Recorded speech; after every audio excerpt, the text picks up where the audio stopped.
Hey, you guys can see the screen, right? Hello? Yes, sir. Yes, sir, we can see. Oh, I did a mistake. Okay.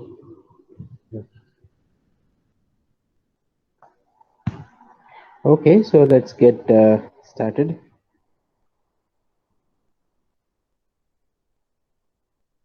25.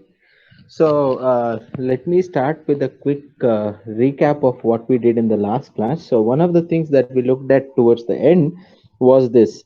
So suppose you have what is known as a linear time invariant system described by the impulse response h of t. If you have x of t as input, y of t as output, so the relationship it is between the two is a convolution, right? So convolution of x of t minus tau t tau, or it's same as minus infinity to infinity h of t minus tau x of tau t tau, right? Both are same. So we use this to see what happens if you take a Gaussian process, especially a Gaussian sync process, and pass it through the filter, right? So what will be the output? That was the question that we started with. It turned out that if x of t, this turned out to be a Gaussian sync process. If you pass it through a linear time invariant filter, h of t, again band limited, then y of t. Sir, Yes. sir, you're using the term filter. Huh. So what does it exactly mean, sir? Like, Okay. So filter is not, for example, the filtration that you study in your, measure theory, but okay, this essentially rejects. So if you have a signal and if you do a Fourier decomposition of the signal, right? So it will okay, have so sir. many components. Do you agree? Yes, sir. It will have, let's say, the DC, which is zero frequency and certain frequency and so on. And you can have a system which will only allow certain set of frequencies and not allow certain others.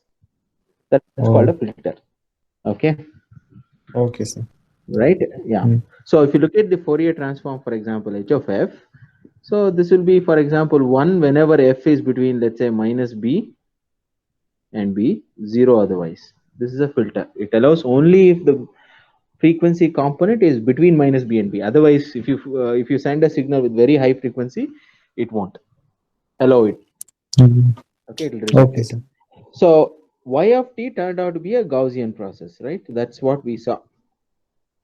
If x of t is Gaussian, so what is x of t? It's a sink, right? Especially a sink. So that means if you just look at this xn, sink of 2b t minus n, right? So if you have x of t to be like this is IID Gaussian, zero mean and variance sigma squared. If you pass it through the filter, y of t turns out to be, for example, summation xn by 2b. This is what we saw towards the end, right? H of t minus n by 2b, right? So why is this Gaussian? Because the definition of a Gaussian process says that if you take IID Gaussian and do a linear combinations of IID Gaussian with some h of t or a function, such the function should be chosen in such a way that if you look at the square sum of the functions, that should be finite, right? So then we say that the resulting process is Gaussian. Okay, so this is y of t.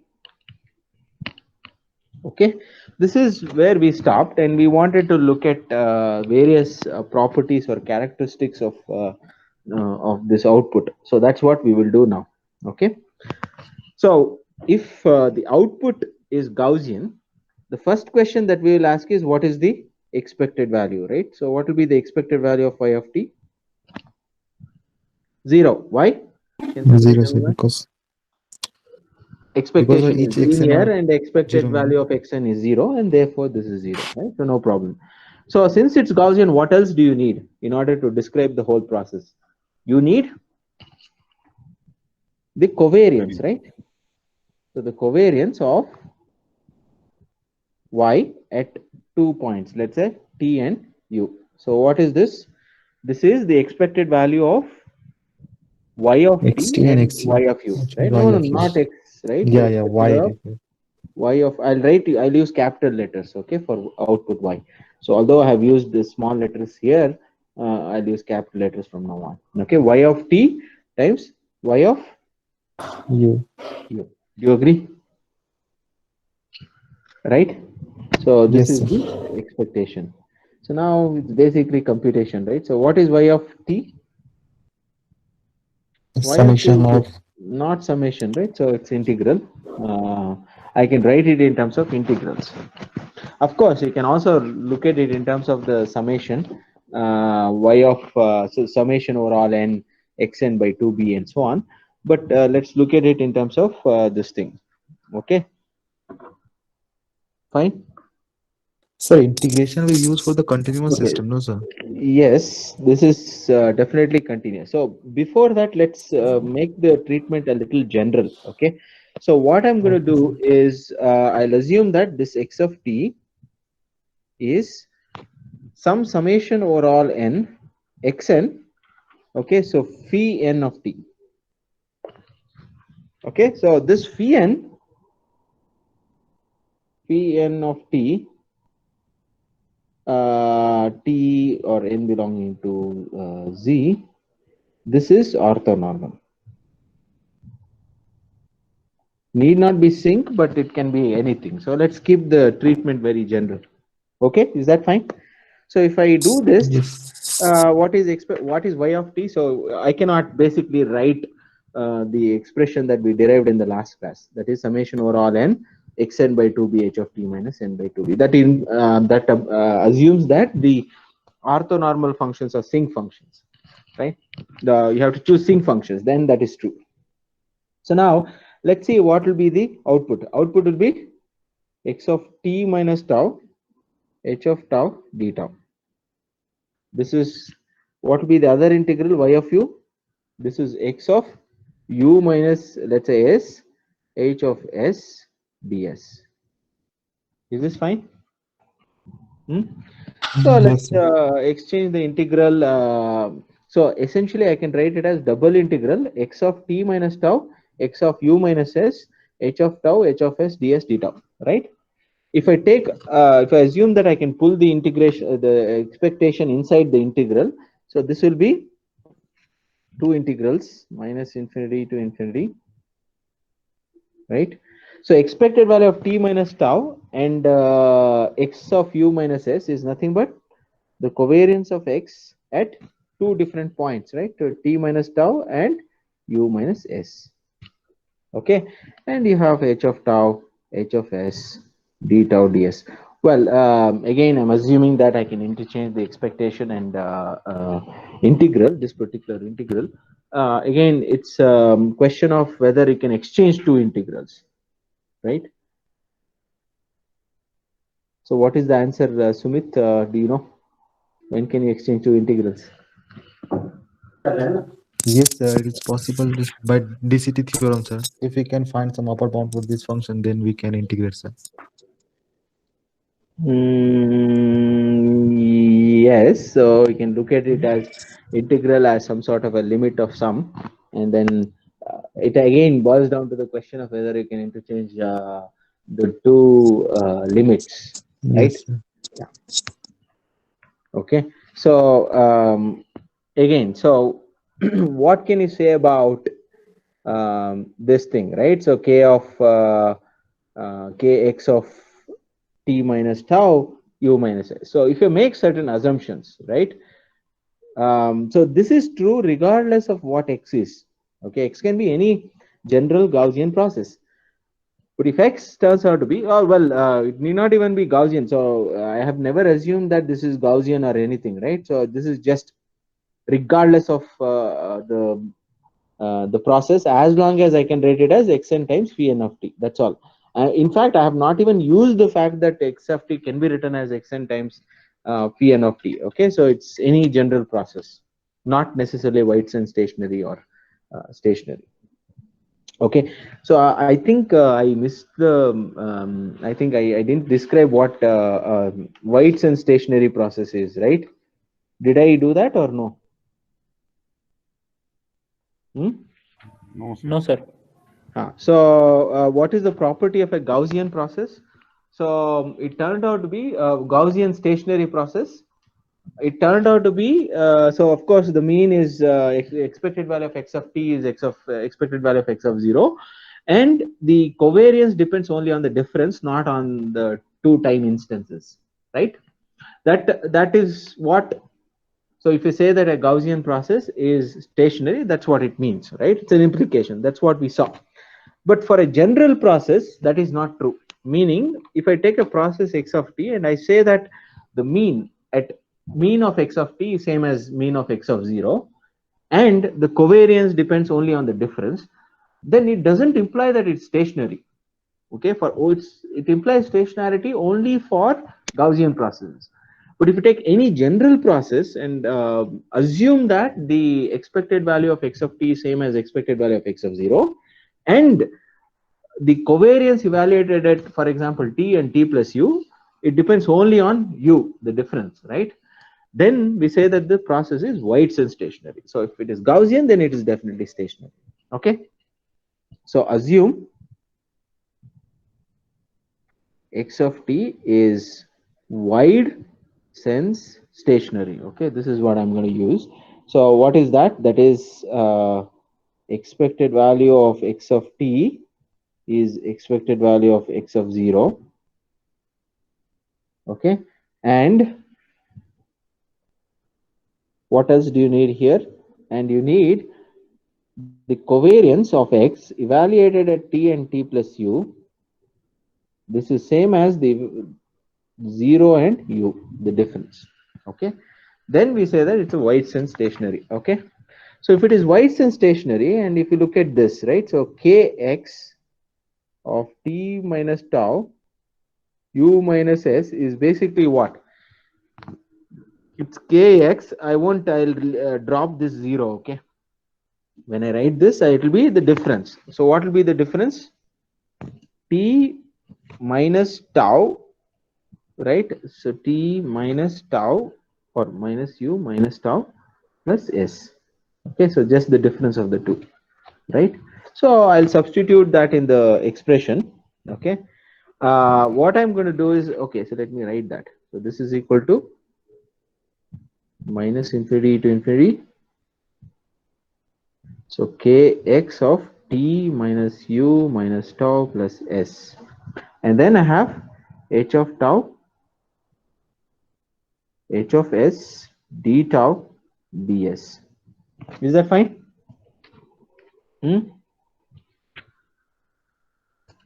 Yes, sir. Okay, yeah. So now what will do is we will do some variable substitution. So let's say v equal to some t Sir, minus, yes. sir, here in the problem, sir, kx of t minus tau, comma u minus s is equal to this, no, sir? Hmm. So Yes. this one is a matrix. So This is kx, not a but matrix, right? so it's a The covariance matrix, covariance no, sir? function. Kx. No. The covariance function. Oh, exactly this, like, sir, t minus tau or u minus s element of that covariance matrix, no, sir? So matrix also vectors. This Actually, is sir, these are the entries of the Hey, matrix. no. So don't no. It's not really a matrix, right? It's a process, and I'm looking at the cross correlation, right? Expected value of x of t. See, x of t, if I fix t, x of t is a random variable. Do you agree? Yes, sir. X of u is also a random variable if I fix u. Yes, X sir. of t times x of u is basically another random variable. I'm taking Yes, expected sir. value of that. That gives me a number. But that number depends on t and u. I call that as kx of t comma u. Yes, sir. This is true, sir. Hmm. So But it's sir, not a matrix. sir, these are on the 2 points, and in inequality you have written on a single point only. So t minus u minus tau plus s, sir. Ha, no. So what I mean by that is it's 0 comma this. Yeah. Okay, This should be so zero. I've Yeah, dropped this 0. So when I wrote this notation wise, it's 0 comma this. yeah. Okay, sir. Okay. Okay, Hmm. fine. Yes, sir. So you should keep that in mind. Hmm? Yes, sir. Okay, this is not a matrix. Don't see matrices. You'll get matrices only when you look at vectors, right? Random vectors. So this is it's a basically a stochastic process, and you're taking two time instances and the corresponding random variables. You take the product and take expected value. Look at the Yes, sir. correlation. Like, sir, we have defined earlier that k of, suppose, sir, xi comma xj. No, sir. Hmm. Then this thing is nothing but the ijth entries of the covariance matrix. In that sense, no, sir. Correct, but this is not a discrete time, right? This is continuous time. Yeah, So you don't have it's not really a matrix as such. You can think of it as some sort of a just a number actually. Yes, sir.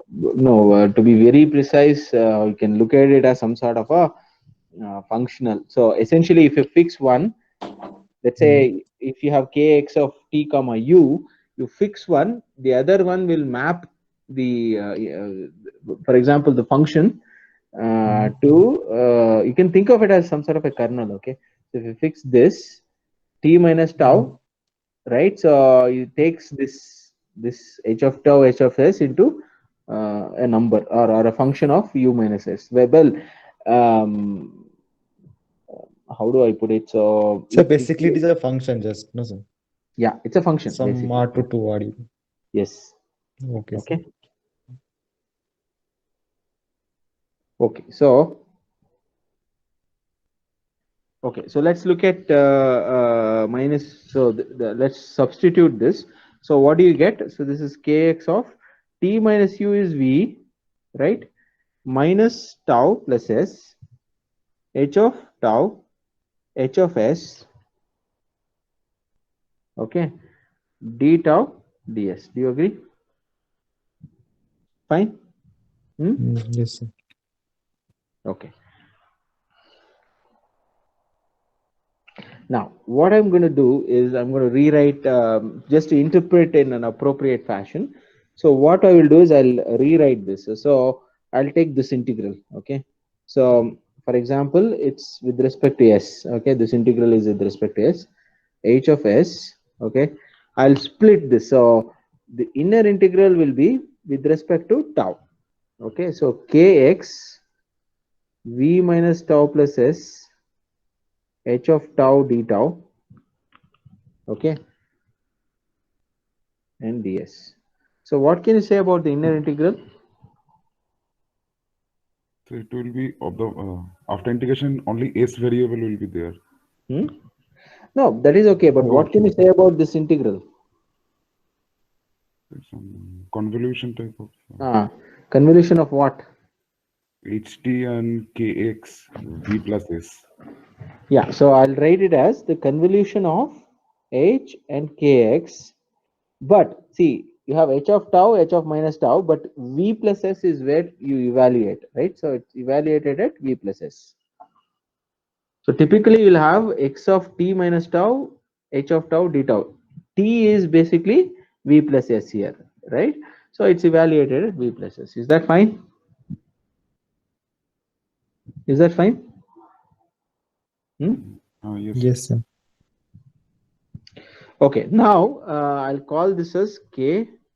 Some okay, so I can interpret this in this fashion. So this is ky of. So earlier I had written ky of what was the thing that I have used? T comma u, right? So now this t comma u is basically depends on t minus u, right? So I'll just write it as in terms of v, right? So this is what it is. Okay, so ky of v, right? It only depends on the difference. Therefore, I can write it like this. Do you agree? Hmm? So this I can write it in slightly different fashion. So this I can write it by So what I'm going to do is I'm going to write this h of s in a slightly different fashion. So what I'm going to do is I'll write hb of s as h of minus s. Okay. Now I'll replace s with minus s in the entire things. So what will end up happening is this will be overall s. This will be hb of s because I have replaced s with minus s, and this will be the convolution of h and kx, right? But evaluated at v minus s, not v plus s, ds. Okay. So now if you look at this, this is basically convolution of hb with the h convolved kx evaluated at v, right? So this I can write it as hb convolved with h convolved with kx evaluated at v. Okay. So this is okay. Is that fine? Yes, sir. Okay. Now, of course, it's basically I can write this as a convolution of HB, the reverse time with H and the covariance to get the covariance of the output. So now, whenever you look at the, for example, linear system theory, the way you deal with this is the output is a convolution of input and the impulse response. So if you look at the Fourier transform of that, it will be product, right? Everyone knows that, right? Yes, sir. Right? It will be a product of the two, right? So therefore, it's always better to look at the Fourier transform of the output covariance function. So let's see what happens to that. Okay. So let me write that as a definition. So this is called the spectral density. Okay, the spectral density Sy of f of a wide sense stationary stochastic process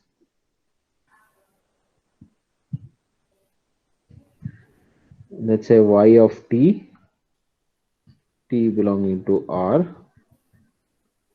is the Fourier transform of, or I'll just directly write it, okay, is defined by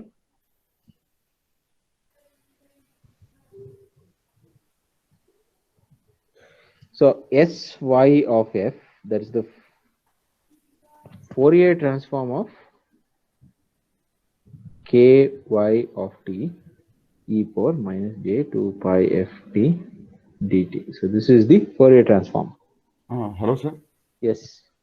Sir, actually, in our GATE syllabus, there was a quantity like power spectral density, and that was the Fourier transform of autocorrelation function of a process. So, is this spectral density is same as power spectral density? Can you tell me the answer yourself? So, what was ky of t when what was the starting step? The ky. It's same as autocorrelation. It's same as Autocorrelation. Why is that? Because we are taking from the same process. Okay. Okay. So then, Yeah. So covariance function of a stochastic process and autocorrelation is like same there. so what is autocorrelation? So can you define what is autocorrelation? So autocorrelation is Expectation defined by of- expression of X xt of into t. xt plus tau, like two Correct, times right? incidence. So it only depends on what? If it is a stationary process, x The of t time- and x of t plus tau. It's x of tau, right? The difference. So that is nothing but ky of t. That's what I have written here, right? And you are taking the Fourier transform of that. This is also power spectral density. Is that fine? Yes, Rishabh? Sir, I'm kind of confused. Like they are same. I think yeah. Yeah, they're same, right? So what is this ky of t? Ky of t is basically this, right? So you had ky of 0 comma t, right? This is same as ky of, let's say, t comma, sorry, I'll write it as let's say tau comma tau plus t. Do you agree? For every tau, right? Yes. So if the Fourier transform of this, whatever you are saying is correct, tau and tau plus t, but it doesn't depend on tau, it depends on the difference, so it's t. And I have just removed the 0 whatever. Sir, that means I want to say correlation and covariance, that shouldn't be same, like they're two different terms. What do you mean? So covariance and Correlation, autocorrelation and autocovariance, or so what is autocorrelation? so correlation is like there is any dependence between two time instants, That's like what the same this quantity. yeah, so that's what this says, right? So variance is also, I think, same. Like they also counts the variation between two Correct, correct, quantities. correct. Okay. I mean, there is no, don't get confused. So essentially what we are trying to do is taking two time instances and seeing what is the dependency between the two in terms of correlation, right? That's all we are doing. Okay, it depends only on the difference. That's what I'm saying. So you just have to look at the difference and find the expected value of that, or the in this case the Fourier transform of that, which we call it as spectral density. Okay. Okay. Sure. Okay. Okay, yeah. So again, I'll also define h of f, which is basically the Fourier transform of h of t. Okay. Okay, so this is what we have. So now, if you look at the Fourier transform of hb of t, what is hb of t? H of, it's Minus t. minus t, right? So it's h of minus t. So let's see what is it that we'll get. So this is minus infinity to infinity, h of minus t e power minus 2 pi ft dt. So this is same as what? I can just take t to be equal to minus t. So again, I'll get minus infinity to infinity h of s e power j 2 pi f t, right? Dt. Do you agree? Sorry, this is 2 pi fs ds. Do you agree? So this is nothing but if you compare this with this, right? The only difference is you just take the conjugate of the h of f, you get hb of f, because conjugate of e power j is e power minus j, right? So this is what we have. So now, if you go back to this, if I take the Fourier transform of the left hand side, which gives me the spectral density, that is nothing but the Fourier transform of this convolution. So if you take the Fourier transform of this convolution, what do I get? What do I get? So this is sy of f is the Fourier transform of hb, which is conjugate of f from here, times the other thing is h of t, which is h of f, times the input spectral density, right? Is this fine? Is this fine, everyone? Because you have kx, right? If you take the Fourier transform of kx, it gives me the spectral density of x by definition. So this I can write it as h of f whole squared xx of f. It gives me sy of f. It's very nice, right? If you have a system which is described by h of t, the output spectral density is this Fourier transform of h of t squared times the input spectral density, right? If you look at signals and systems, basically you have this, right? H of t, you have output, you have input. So the corresponding thing would be x of f is the input, y of f is the output, and you have the relationship is multiplication, right? This is valid if x of t is a deterministic function and all that. But if you are looking at or dealing with stochastic processes, you cannot talk about x of f, the Fourier transform of some stochastic process. So instead, you look at the covariance, right? The Fourier transform of the covariance. Is that fine? Yes, sir. So the relationship is sy. Sorry, what am I doing? Oh my God! Somebody should have corrected, right? This should be this. Okay. Is that fine? So that's why. Is this clear, Rishabh? Now because of this power, because you have the squared, right? Yes, sir. Yes. So actually, we read about this result in GATE, but we didn't know how to derive it. Yeah, now we know. Okay. So okay. So now let's try to interpret what is the spectral density.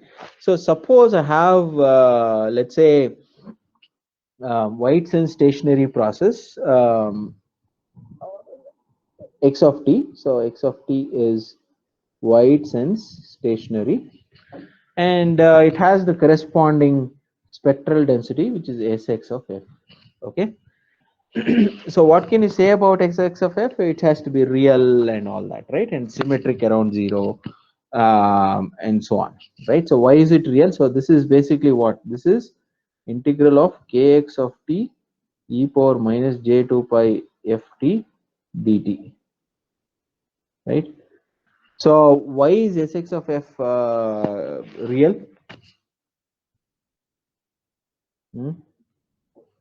See, this is symmetric, right? So it doesn't, it only depends on the difference, not on where you take, right? For example, you look at 0 and t, it's same as minus t and 0, right? Both. So that means kx of t is same as kx of minus t, right? So it's symmetric. Okay, it's symmetric. What else? What else can you say about this? So the moment it is symmetric, what can you say about the Fourier transform? Yes. Hey guys, you should tell me this, right? At least people who are into signal processing, you should tell me what is the, what happens if you have a real signal, sorry, symmetric signal. What can you say about the Fourier transform? That is also even, like this is even, that is also even. No, something else you can say?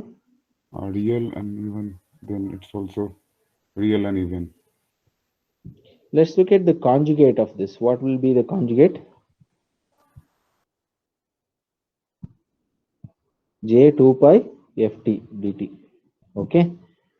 But now changing t to minus t, what do we get? T to minus t. What will they have? So you'll have minus infinity to infinity minus t e power minus j2 pi ft dt, right? But this by symmetry I can write minus kx of minus t is kx of t. What is this? This is Sx of f. Yes, That means the conjugate of Sx of f is equal to Sx of f. Therefore, Sx of f is real.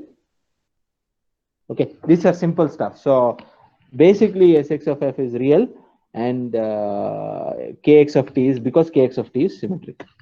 Okay. Now, so let's assume h of t is also real. Okay, so assume h of t is real. Okay, that means I'm going to consider a filter or a system with impulse response being real, and I'll also ensure that the system is like this. Okay, it will be 1 whenever the frequency is very, very small. Okay, so I'll assume that the frequency is between f naught minus epsilon by 2 to f naught plus epsilon by 2. It's very small, 0 otherwise. Okay, so if I write it, it's like this, right? So here, this is f naught, This is f naught plus epsilon by 2. This is f naught minus epsilon by 2. Okay, and we all have a similar thing here also. Okay, this is minus f naught. This would be minus f naught plus epsilon by 2. This will be minus f naught minus epsilon by 2. So this is the filter. Okay, h of f. Yeah. Okay, this width is epsilon. Very small filter. Height is 1. Is this fine? Okay. So now if I pass this x of t through this filter, what will happen? Sy of f, the output spectral density, will be what? It will be equal to the input spectral density whenever f naught minus epsilon by 2 is less than or equal to f less than or equal to f naught plus epsilon by 2, 0 otherwise, right? So you should just look at the small variation here.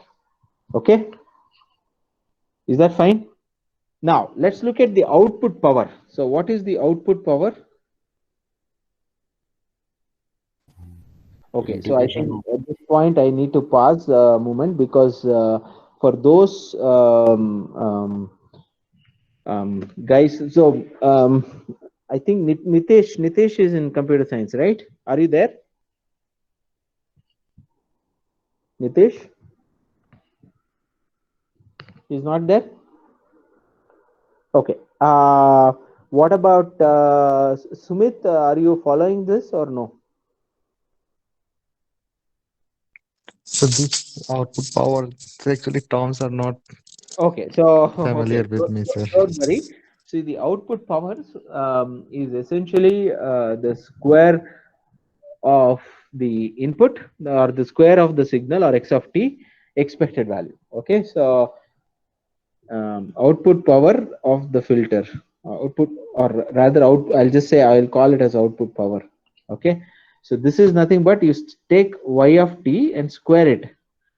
Sumit, for you, squaring gives me the power. So essentially, if you take y of t, and y of t is a signal, right? It's a function, right, Sumit? Yes, sir. Just to give you an engineering interpretation, so you can think of a source or a battery. Well, not really a battery, but some power source which is generating voltage according to that function. Okay, you Okay, pass sir. it through a resistor. You know what a resistor is, right? Might have studied some during Yeah, one sir, of in the, physics, sir, yeah. yeah, in physics, right? You take Yes, a sir. resistor of 1 ohm and pass Mhm. this thing through that resistor. The amount of heat produced is y square of t expected value. Okay, but this Okay, is sir. expected value of y of t into y of t, right? So it depends on the difference. If it is a y stationary process, so it should be y square of 0, right? Yeah, What is yeah, this? sir. This is ky of 0, right? Mhm. It's independent of t. Do you agree? Yes, sir. Okay, so now let's look at what is this expected value of y square of t. So the expected value of y square of t is nothing but integral of the output, right, df. Okay, so why is this true? Ky of something, right? Something is what? Hmm? So integration. Hmm? Integration. What is this? Hmm? What is that? It's the, you can interpret it as some inverse Fourier transform, right? What is its inverse Fourier transform of Sy of f? Do you agree? Hmm? Do you agree Mhm. with this? Hmm? So Sy of f is the Fourier Okay. transform, it is, no, sir. Uh, yes. And we are Okay. integrating that one Let to me the write inverse. probably in detail. Okay. So maybe I'll just not skip steps. So the textbook skip steps. So, but okay. Now, what is Sy not Sy. What is Ky of t? Its integral is the inverse Fourier transform of Sy of f, right? Sy of f, whatever, minus infinity to infinity, e power j 2 pi ft df, right? This is the inverse Fourier transform of this thing. Do you agree? Because Yes, Sy sir. of f is the Fourier transform of K of t. So K of t should be inverse Fourier transform. So what is Ky Yes, of sir. 0? Ky of 0? I have to So put, integral of SYF ah, this is what I have written. df. This is nothing but expected value of y square of t, right? Because it comes from here. Oh. Okay, fine. So now, So what y is square Sy of of f? 0, no, sir? Huh? Y square of 0. It's same as y square of Yeah, t, right? This is yeah, same. yeah. Sir. Just wide sense of Hmm. stationary. That's why, no, sir. Yes. So now what can you say? So this is heuristics, no rigorous argument here. So Sy of f, if you look at this, so I'll write the this thing h of f. This is like a very narrow thing here, right? This is where you have something around f naught, right? If epsilon is very small, and if you are, for example, if your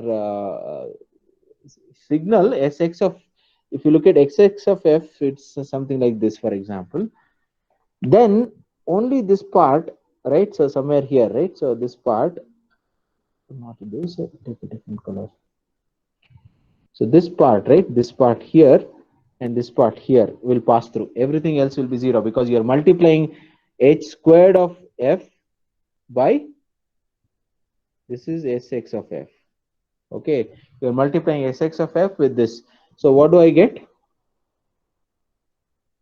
Ky of 0 is approximately, sy of f is just this, right? Small interval.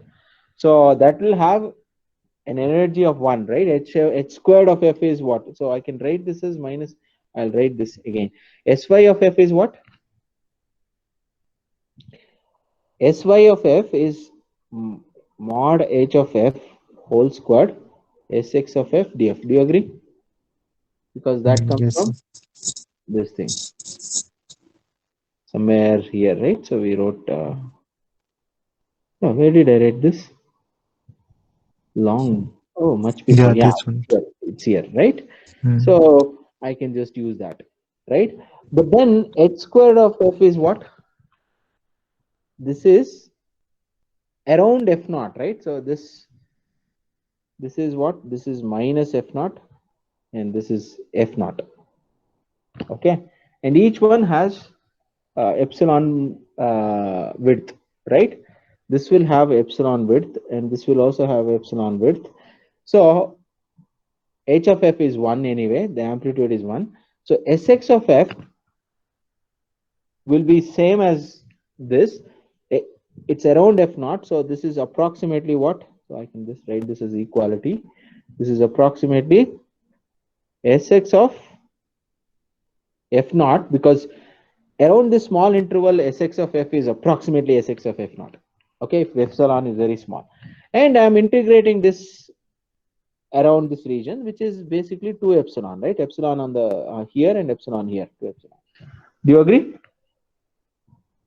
So actually, we are splitting this integral over this Yeah, small exactly, subintervals. No, exactly. sir. Yeah. Small subinterval, around in that small subinterval, sx of f is approximately sx of f naught. Yes, sir. The width is 2 epsilon in each side, so you get 2 epsilon. Okay, sir. It's very easy, right? Yes, sir. Fine. Okay, now what do we have? So let me just write this. The power, right? So the output power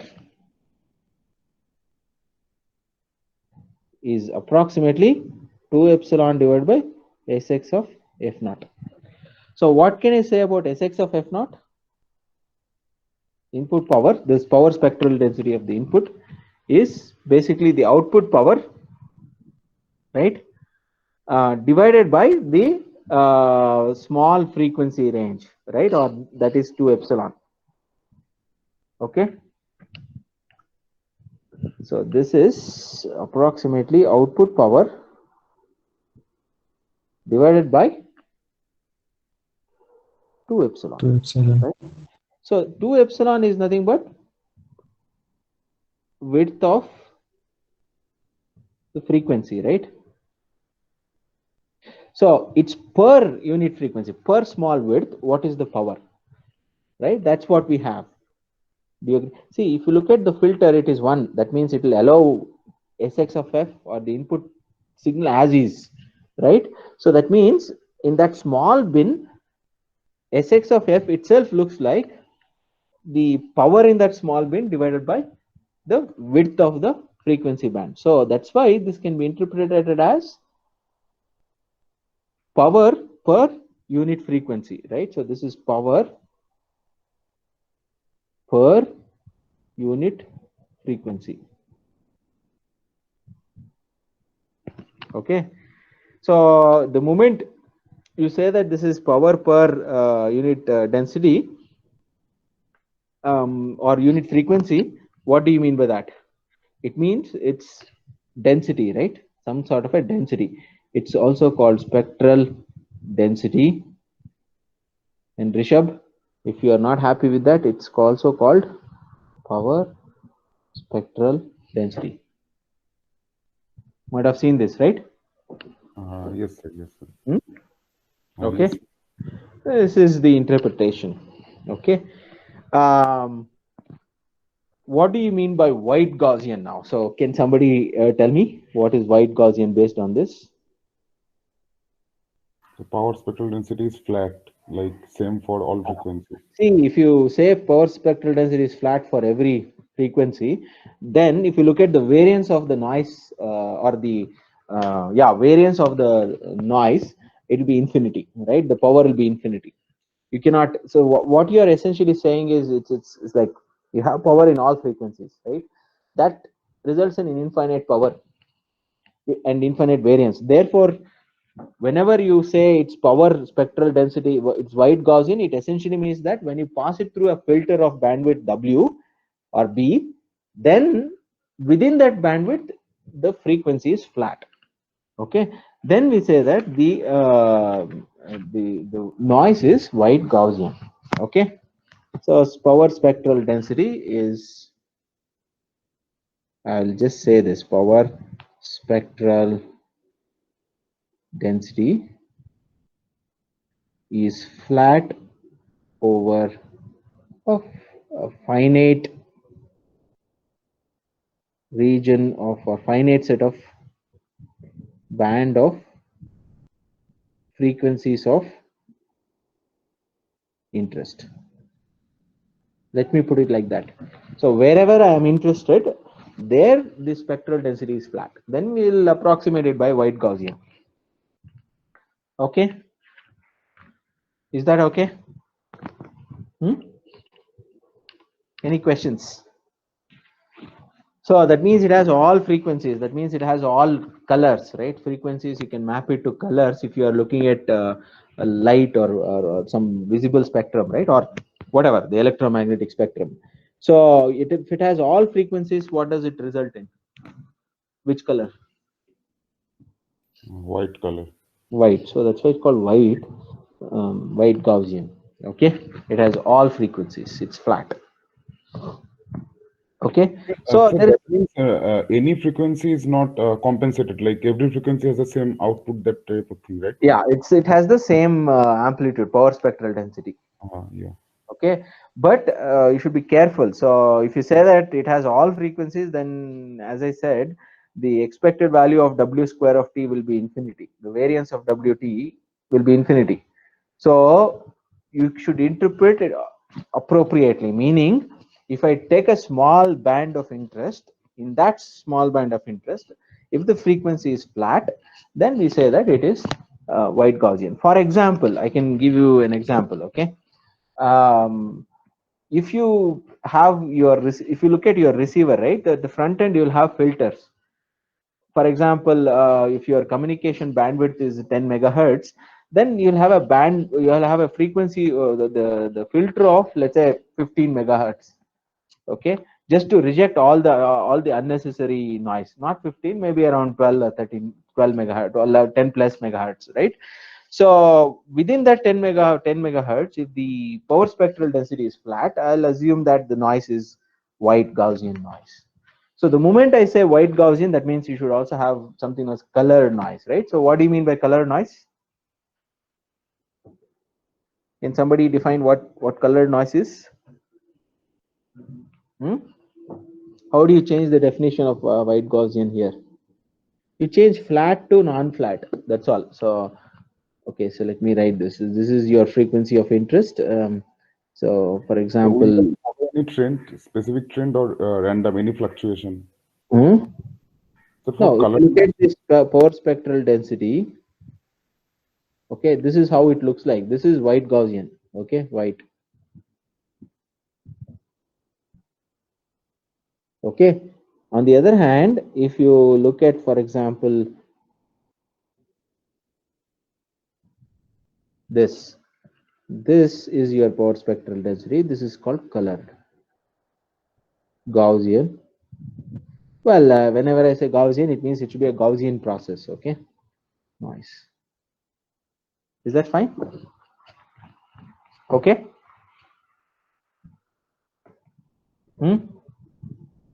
Any questions? so both are Gaussian. Like Gaussian can be white and can also be colored. Yeah, it can be colored, right? What is there? It So can be then, colored. what is defining this white? I mean, how it is transforming into white and in sometimes colored? Okay, so it depends on the power spectral density, right? If it is flat, we say that it's white. If it is not flat, we say that it's colored. That's all. So that means it depends on the LTI system. I mean, some system. No, so yes, for example, if you look at color noise, sorry, white Gaussian noise, pass it through a filter or some system with different kind of response, then the output will also be colored. The output can be colored. Okay, you understand what I'm saying? So you I can take an IID and make it colored, right? How? Okay, so let me tell you a discrete version of it, then it will be clear. Suppose X is a vector, okay, Gaussian vector, distributed as Gaussian, zero mean, identity, covariance. Is this colored or non-colored? It's white, right? Do you agree? Do you agree with this? It's white. Now, if I multiply it by a matrix A, right, what will happen to this? This will still be Gaussian zero mean. Covariance will be A transpose. It's not identity. So it's colored. Now it becomes colored. So that means if you take a system which is arbitrary, and if you pass a white Gaussian noise, you can get a colored Gaussian noise at the output. The exact opposite can also be done. So if you take a colored Gaussian noise, I can build a system such that the output will be white. Okay. Is this fine, Rishabh, or? Yes, sir. So yes, yes, yeah, I understand. Yeah. Yeah, so you can always make it colored, right? So what is flat? Flat essentially means that it's almost like a sink, right? Flat in frequency domain means what? It's sink in time domain, right? So Ki of t should be some sort of a sink. Do you agree? Yes, Yeah. sir. So I can essentially convert that into something else by passing it through a filter, right? Or some system which is not sink. Then you get colored. Do you agree? Okay, sir. Yes, sir. Yeah. Okay. So the next topic, I think I'll probably do it in the next class. So this, I'll briefly touch upon these two. So it's the Wiener process and slash Brownian motion. Okay. Both are synonymous, Brownian motion. Okay. This is something that I'll briefly touch upon. I won't go into the details. And then we will look at an important thing called circularly symmetric complex Gaussian, okay, which is quite useful, for example, in communication systems. I'll touch upon these briefly, but especially, those people who will be dealing with the wireless communications, I would encourage them to go over this in detail. But others, you can sort of, I won't go into the details of this, but I'll give some results which will be useful. Okay. Rishabh, Praveen, and others, I'll encourage you to go through this in detail because it's very, very useful. Most of the channels, right? So, for example, if you look at the noise, right? It's typically modeled as circularly symmetric complex Gaussian. So, you should know what that means. Okay. That sort of ends this chapter. So we will, I think next class, or maybe not next class, the class after that, we will deal with finite state Markov chains. Okay, that will, if time permits, we'll go beyond that, but otherwise, we will conclude this course by finishing finite state Markov chains. Okay. Yes, is that fine? Yes, sir. Sir, when will the semester end? I mean, That's a good question. So before December 14th, that's what I know. so I mean, class will be up to that, or exams also? I mean, everything will be over. Class will be till that point, yes. Okay. Yeah. Okay. Is that fine? Any questions?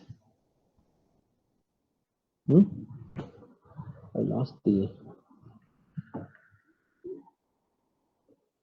Hello? You guys can hear me? Yes, sir. Yes, sir. Okay. I don't know. So somehow, any questions? So maybe I'll pause and then we'll stop if we don't have any questions. So today I thought, if I start Brownian whatever Wiener process, then again in the next class also I have to basically teach the same thing. So I'll teach that in the next class. I'll start teaching that in the next class. Okay. Okay, sir. Okay. Any other questions? Yes. Any other questions? Sir, I mean, we read about Gaussian random vector, then we come to Gaussian random process. So, I mean, so you told about like in Wi-Fi system when there are two antennas and several things, like there are two different noises. In there, we use the Gaussian. Okay, so there are two ways to look at it. Okay, I'll tell you what that essentially means. The first one would be, for example, if you take a random Gaussian process, right? And suppose I take 3 time instances and sample this Gaussian process, those 3 time instances. Okay, those are 3 random variables. Do you agree? Yes, sir. Yes. So I can talk about the joint density of that. This is jointly Gaussian for sure because it's a Gaussian process. So now you can talk about the joint density, and the joint density is basically again another Gaussian, right? Jointly Gaussian with certain mean and covariance, right? So that's how even in communication systems, the noise would be continuous, right? Basically, it's a random fluctuation. It's a random process. What happens is typically, if you look at the receiver architecture, you will multiply by some basis function, right? For example, if it is BPSK, it will be a plus pulse and minus pulse. You'll multiply that and integrate. The moment you multiply that, integrate and sample, you get a number. That number will have 2 things. One, the thing that corresponds to the signal, the other one corresponding to the noise. So essentially, you'll be taking the noise process W of t, multiplying by phi n of t, integrating dt, right? So that will be a number, and you are sampling, that will be a number, right? Yes, sir. Yeah, so that number is again Gaussian. Yes, sir. Okay, so that part I thought I'll not do because you will look at that again in your wireless comm, digicom courses. You would have already seen, but yeah. Okay, so again it will be Gaussian, again with certain variance and so on. So, sir, I have another question. Like, it is very basic question, but I have doubt. So, like, when we are making a vector, random vector, like Gaussian vector, okay, x components are x1 to xn, and both individual they are random variables, right? Yes. And random variables can also have different values, like minus infinity to infinity, any value for Gaussian. Correct. Correct. That means this random vector we are constructing, it can have different value at every different Correct. instance. Yeah, each time you sample that random vector according to some joint density, it can have any, it can be any point in Rn, for example. Okay, and if we see like fix first component and see the first component for a long time, it will be a Gaussian distribution. That's why. That's what, yeah. So when you look at joint, you should look at joint, right? So you should not look at individual. Individual will also be Gaussian, yes. But you should look at joint. Joint will have some densities. So why don't you do this? You take this as an exercise. Generate a two-dimensional jointly Gaussian vector. Okay. Generate 10,000 of them and plot it. When you say plot it, it will be points on R2. See how it looks like. Lot of points will be closer to 0 if you are taking 0 mean. And as you move away from 0, the number of points will be lesser. So that's what Gaussian density is, right? E power minus x1 square plus x2 square by 2 sigma squared, whole divided by 2 pi sigma squared. So that will be the distribution. So it governs that. If it is IID, if it is not IID, colored, so what you can do is you can take the same thing, right? Whatever 10,000 samples you have generated, multiply it by a matrix. So you have each point is a 2 rows, 1 column, right? So two points, right? 2 by 1. So multiply it by a 2 cross 2 matrix. Okay. Again, you get a 2 cross 1 vector. So plot that. You will see how it gets skewed. Okay, sir. Okay. Maybe I'll do that in the next class. Okay. So maybe I'll spend some time on that. Yeah. So MATLAB I'll open and I'll show those things. Just to get a feel. You should do it on your own. You should not wait for me to say this. At grad level. We'll try. Yeah. Sumit, you should start programming. Sir, where should I learn these things, sir? Because, sir, wherever I go, they just say something about solving a differential equation, integrating something, but I don't get any, like you already were said to see the center limit theorem. Yeah, so I just found, but I didn't get any idea, sir, how to do that one. Just you can do a few things. So one would be you can use Python, which is available. Sir, is there any book, sir, that I can follow to do these things? No. So don't follow a book or anything. Just go online, Google it, and start learning. That's how we should learn these things. You cannot don't sit in a classroom and learn. So, sir, yeah. So Python will be better than, sir? I think you start looking at Python. That's better. It's free. Okay. Wherever you go, you'll have access. You need no headaches, right?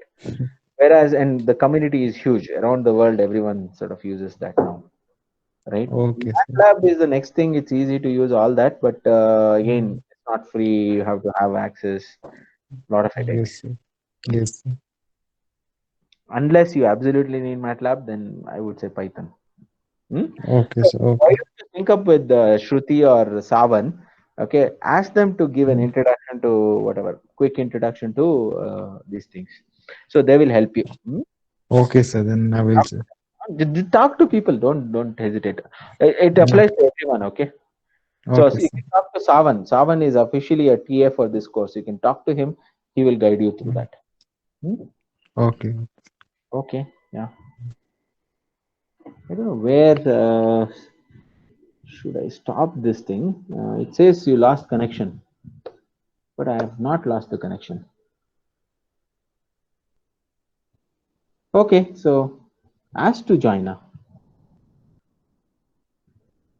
Maybe you just close the IA and it will automatically.